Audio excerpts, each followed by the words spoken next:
আস্তানা আমাদের এই 5 নম্বর ওয়ার্ড শ্রমিক দলের সহসভাপতি বিল্লাল গাজী আজকে আমাদের মাঝ থেকে চলে গেছেন।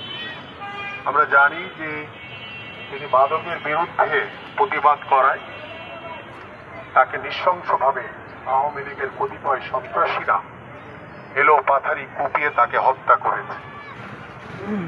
আমি তাৎক্ষণিকভাবে আমাদের যে পল্লবী থানার ভারপ্রাপ্ত কর্মকর্তা রয়েছেন তার সাথে কথা বলেছি এবং ইতিমধ্যে কয়েকজনকে অ্যারেস্ট করা হয়েছে, কিন্তু এই হত্যাকাণ্ডের যে মূল আসামি তাকে এখন পর্যন্ত ধরা যায়নি এবং এই সন্ত্রাসী যে হত্যাকারী তাকে ধরার জন্য আপনাদের এই অত্র এলাকার যারা এলাকাবাসী রয়েছে আপনাদের সকলের সহযোগিতা আমি চাইব এবং আহ্বান করব যে এই হত্যাকাণ্ডের সাথে যারা জড়িত ছিল তাদেরকে আইনের আওতায় এনে তাদের বিচার করা এবং তাদেরকে ফাঁসির দাবি জানাচ্ছি যে এই ধরনের হত্যাকাণ্ড যাতে এই অত্র এলাকায় আর না ঘটে এবং আমরা সকলেই সতর্ক থাকব।